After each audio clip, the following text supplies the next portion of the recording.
Those early films of Stan, the Hickory Highway 2 reels, were to some degree always spoiled by May's appearance, and she was Stan's partner, so Stan faithfully insisted that she be in them. It was a mistake. May was older than Stan, or at least looked older. In any case, she wasn't photogenic. She never photographed like an ingenue should, She looked more like a character actress, even if not made up as well. See, in their vaudeville act, which was a knockabout slapstick, dancing and singing act, they were fine, and could get bookings on any top circuit. But Stan grew sick of the constant battles he had with May. He was determined to break up the association. He knew that going out with the vaudeville act would only prolong his being with her, and so he wanted to stay in Hollywood and make pictures. The only trouble was that after he made those Hickory Highway things with May in them, no comedy producer worthy of the name would have anything to do with May. And May kept insisting that she had to be, in Stan's pictures. He was just too soft-hearted to tell her to get out of his life. In those Hickory Highway pictures, May was just plain, she was vulgar. Just plain vulgar. In nearly every film she was in, there'd be one or more scenes where she and Stan would both be going over a wall or through a high, open window or through a transom over a door, and May would be the first to go. Stan would be, he'd be there trying to push her up and over, struggling to do it as he did. And Stan's final push would consist of his hand going under her dress, pushing on the fanny, May loved this gag, if you can call it that. She would act like someone getting goosed, turning her face towards the camera and reacting violently. Now this was, it was good for laughs, I guess, but it brought the senses down on both distributors and theater owners, So having May as a partner limited Stan a great deal. And Stan's writers and gag men in those early pictures always felt limited in their work because of her. See, they hated to write for me. I didn't like him to work for me for that reason. But you see, May refused to admit that she was not an ingenue. Actually, she would have done very well as a character woman, both in comedies and dramatic features, but she wouldn't have it.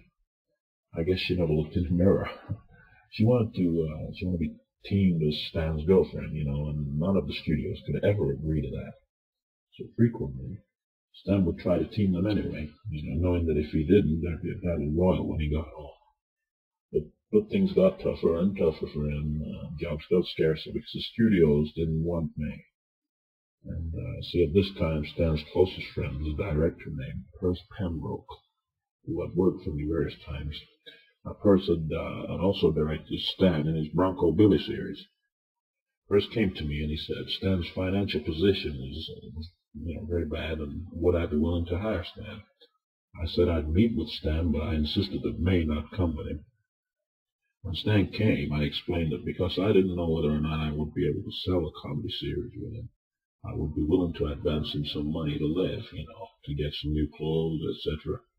And I would go east and sound out the distributors on their perhaps buying a Stan Laurel series.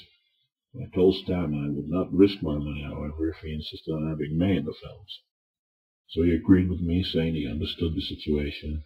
He actually had patches, in the seat of his pants. And when he stood up, he pulled his coat tail down to cover them, He had cardboard in his shoes to cover the holes in them. And he admitted that he had never been lower in his life. So I gave him $1,000, and then I left for New York. So in New York, I tried to persuade the distributors that Stan was a changed man. That I was giving him a good salary and a percentage of the profits, and that in view of our long friendship, he would come through for me. I knew they knew that probably because of May, Stan once had a little liquor problem, but I explained that this never existed while Stan was working with something he loved. The distributors wouldn't take a chance on signing a contract to book my projected 12 Stan Laurel pictures for the coming year, because they thought Stan just wouldn't come through for me. They warned me, actually. I ignored the warning, and I went back to make the pictures. The first picture they were made, much depended on it, was a picture named Detained, which we projected to make in September of 1924. Stan helped our writers prepare it. Sets were built. The Universal Studios, the actors and actresses, those were hired, and costumes fitted. And the date was set for the first day of shooting. See, one day before shooting started, Stan came into my office, and although he stayed near the door, I could see there were 3 or 4 deep, vivid scratches on the left side of his face. From under his ear, right across his face and mouth. Well, I tell you, I was shocked beyond belief. Stan said, you won't believe it, but I was playing with our cat, and I held her too tight, and she pulled away from me, and she scratched me. It's just an excuse. I looked at him for a minute, and then I said, "What's your cat's name?" "May." See, he tried to convince me his story was true. It took a good many minutes before he admitted what I had suspected. He then said that May wanted to know what costume she was wearing in the picture. I said, "What picture, Stan?" And Stan replied that May convinced me after nearly an all-night argument that we must continue to work together. So she's ready to come over to be fitted for a costume. So she'll be ready to shoot tomorrow. Well, I said, "Stan, you know me better, than to think that I'm stupid enough to allow May or even you to run my business. We have a contract, which was approved by both you, and we've been at least 3 weeks preparing the story, building the sets, hiring our people. And never was there any mention or need to mention May being in the picture. Now you spring this on me the day before shooting starts." Well, Stan said, you can't let all that money go to waste, and if May can't work in the film, I won't either. I pointed out that I could call half a dozen comedians who could be ready to take this place, even though they might not be ready to start the next day, and that we could shoot around them until they could start. Well, after about 10 minutes, I could see Stan was losing his bravado, and I sensed he was hoping I could suggest something that would bail him out. I said I'd be happy to speak to May personally, and he was agreeable, but he didn't believe that I'd be able to budge her. He just didn't. I phoned May, and I said, "May, Stan tells me you don't have your wardrobe for tomorrow. Why don't you come right over and we'll talk about it?" Well, in 15 minutes, she breezed into my office like Gloria Swanson, in Sunset Boulevard. I asked her to sit down. I was afraid she'd fall down, actually, when she got the bad news. And Stan was sitting nearby. I told her Stan said he wouldn't work unless she was in the picture, and I asked her, "Is that correct?" And I said, "Absolutely." And I said, "What would you say, May, if I told you that if Stan won't work because you're not in the picture, I'd just get myself another comedian to replace him?" "Oh, you can't do that," May said. "Stan has a contract, and the sets are built, and the people are hired, and you must shoot with Stan." I said very quietly, "May, look, you have been a stone around Stan's neck for years. You say you love him, but your actions now are keeping him from making a living, for the both of you. I gave him money for food and the clothes you're wearing now, and you waited until you thought that I wouldn't be able to get another comedian. Well, your little plan won't work." She said very stubbornly, "Oh, but what about Stan's contract, So I opened my desk drawer. And I drew out Stan's contract, and I said, "Look, here's Stan's contract." Then I tore it in half, and I gave both pieces to Stan. I told him I was sorry it all turned out this way, and I had thought surely that we were going to have a nice association, with each other because of our mutual respect for each other, as evidenced by the $1,000 I had given him, actually. But I added quickly, "I don't want the money back. We'll charge it up to the production, but honestly, Stan, I did think May loved you more than this." Stan just sat there, not able to say a word. May sat there too, in stunned silence, and then she began to cry. Well, she did love him, she said, and he'd be lost without her, and he depended on her and all that, they were good for each other, so forth and so on. Well, I agreed that a professional break between them would be hard, but it was necessary, and after all, that they still had each other. So she finally gave in, and they both went away in better spirits than I had anticipated. We had to cover Stan's scratches with thin surgical tape, actually, and makeup. Anyhow, May Laurel kept to her promise, and never came to the studio. Stan was happy, and he worked on gags and stories and so on. Did his daily acting job, saw all the rushes, and contributed his ideas into the cutting of all the films. You know, he never grumbled if we had to work late. He was at the studio bright and early each morning. In this happy fashion, we made Detain, and we made Mandarin Mix-Up, Monsieur Don't Care, and West of Hot Dog. Then, during the making of a picture fittingly titled Somewhere in Wrong, things began to go wrong. Little by little, the atmosphere of the Stan Laurel Comedy's production unit started to change. See, Stan began to be late most mornings, and he looked tired and, as if he'd been up late the night before. He wasn't the easygoing fellow, so eager to make a good film. He started to become impatient with his fellow workers, which was so unlike him.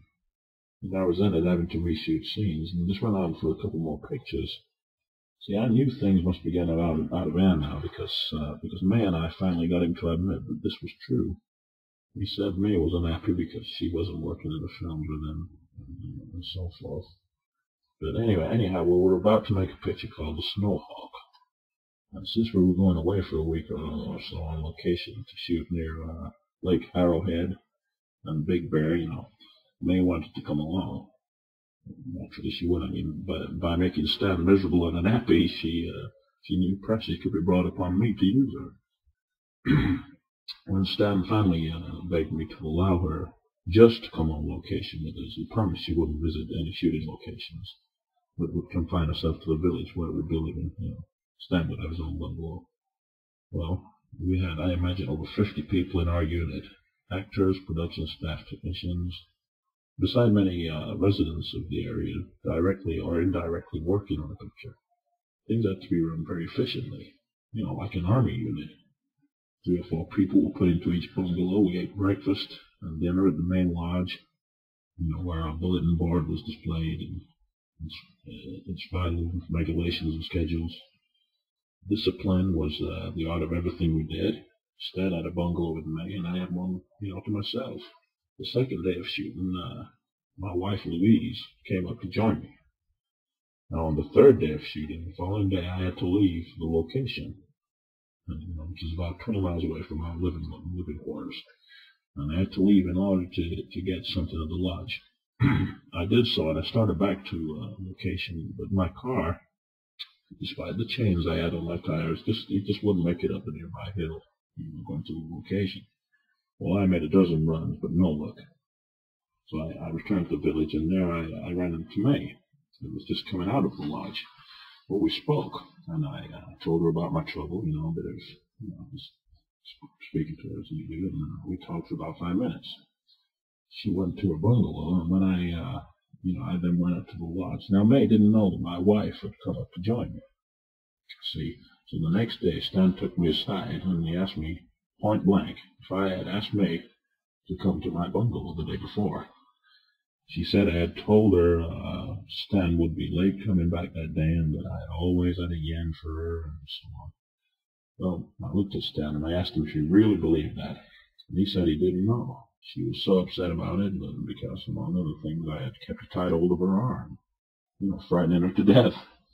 Well, when I told Stan that Louise had come up earlier and had been at my bungalow all the day before, Stan didn't know what to say. He apologized for having believed May's story, and he admitted May had pulled this same stunt before at other studios. So the truth is, May wanted Stan to go back into vaudeville with her, but realized he wouldn't leave Hollywood now. And so she was fed up with America. Stan said that if he had enough money to leave, she'd go back to Australia. Well, Stan was all for this idea, although he couldn't let her think he did, of course. May had she'd come to this country in the days before passports, but at the time I'm speaking of, it's 1925, she might have some difficulties in getting back. So I called up a friend of mine in the British consulate, Mr. Johnson, and I got things straightened out with him so that she could get back home without red tape. May was surprisingly agreeable, and I went down to the consulate to fill out the forms, and I talked with her. Well, she agreed to leave for Australia, if she could have her jewels, which were in hock, if she could have some new clothes, have her passage paid, and a couple of $100 in cash. Well, I agreed to spend $1,000 of this if she really wanted to go home. I didn't make the mistake of giving her all this money. I had everything arranged so that she had to be on the boat and at sea for a full day, before the jewels and cash would be turned over to her by the purser. Well, I even gave the money to the purser myself to send me a cable when all this transaction had been completed. This was our agreement. Mays didn't have money, and I was determined that it would be lived up to. Well, as I expected, she tried to change it. She wanted the jewels and the cash before she sailed, but I was adamant, and Stan he kept getting more and more nervous, and I could tell this was very wearing on him. Would May go? Wouldn't she go? Would she? Wouldn't she? Would Stan go into a fit of depression or remorse? In order to prevent the latter, my brother Murray and I had set up a plan. Murray was to stay with Stan every minute of the day, to kind of divert him, to occupy his time during the week before May left. Now, there was this friend of my wife's, a good-looking blonde ingenue, Louis Nielsen, who had worked at Vitagraph with Earl Montgomery, and me, and dozens of comedies. Very attractive for one, very unlike May. Lois and my wife, Louise, they were in on my plan, to prevent Stan from getting upset or depressed over May's departure. Well, finally, the day for May's departure arrived, and no one really knew if she would go or not. Remember, it was a cold, miserable, rainy day in Los Angeles, and my brother Murray had arranged to bring Stan over to meet Lois at her house. I was already there, standing by a glowing log fire when Murray and Stan were invited in, most graciously by Lois. Well, Stan came right over to me, and I wanted to know at once if I had received a cable from the purser of May's ship saying that all was well. I said my wife had stayed at our house and would phone me as soon as the wire came. Stan could smell the roast cooking, and he was most impressed with the homey look, of Lois's bungalow. He was very surprised to learn that Lois had actually played in some of Stan's early comedies. Lois fixed a hot toddy for us all, and we sat around the fireplace. So Stan and Murray, they soon dried out. The smell of the cooking, together with several hot drinks, relaxed and soothed Stan. The phone rang, and it was my wife. And she read me the wire from the purser, and I relayed it to Stan. May was now well on her way to Australia. Well, Stan let out a yell and practically did a ballet leap. He grabbed me, he grabbed Murray, and he hugged us, and he actually had tears in his eyes, saying we were the two best friends he had ever had, and even closer than his dad or brothers. He vowed to make for me the best comedies ever made. Now, interestingly, although I had no intention of making them a team, I had wanted to use Babe Hardy in a number of the Stan Laurel comedies that I made, but see, Stan, well, he always said no. Understandably, no top comic wanted to be a team with another comic unless the comic was willing to be either stooge, foil, or straight man. And whenever that kind of teaming was forced on comics, equal teaming, it inevitably broke such teams up because of ego or jealousy problems. Well, when I offered to bring Hardy into his pictures, Stan refused, because he said that any heavy who played for laughs reduced the image of the heavy, and then really became a comic in competition with a star. Now, I could understand Stan's refusal, of course, because at that time it did suggest the problem of direct competition. But the fact is, if Hardy had been okayed by Stan at that point, the team of Laurel and Hardy might well have been created sometime before they got together on the Roach lot. But I must emphasize that Stan didn't turn down my suggestion that Babe be brought in out of any dislike for Babe. Stan, after all, had known Babe from the old Vitagraph days, especially when they were both playing parts in Larry Seaman comedies. In fact, that's when Stan first saw real evidence of Babe Hardy's scene-stealing abilities. Stan could see that Babe was really putting it over on Seaman, who was not only acting, but directing his own pictures as well. The Seaman just couldn't see when Babe would make some move with his head or another part of his body, or, with his derby or his tie, to get a little extra attention from the audience. But the audience would notice it, of course, and they'd laugh like crazy. This would infuriate Seaman. In cutting the picture, he couldn't cut out Babe because Babe was actually in the scene with Seaman. if you know what I mean. So I couldn't convince Stan that it shouldn't make any difference if the heavy got some laughter. That in fact it would improve things. Stan still wasn't, secure enough on his own to be able to share laughs. And later on, of course, when he teamed with Babe, he not only shared laughs with him, but he actually built up Babe's comedy in every way he could. And that's why they became the greatest comedy team of film history. But I knew Roach was talking to Stan, and the world of film comedy was a pretty small one. And I kept hearing rumors that Stan was being approached, not only by Hal Roach, but by a lot of the major studios as well. They all knew that with May gone and Stan happy, things were looking up for him. Well, I knew also that I couldn't compete with the biggest studios when it came to salary. See, Stan could make a lot more money with them, but after all, he did have a contract with me, and in a very real sense, I made him. But when he got the better offer from Hal Roach, I gave him his release simply because he wanted him. I could have taken it to court, but what really would it be gained? We were, after all, friends, and we had done some awfully good work together.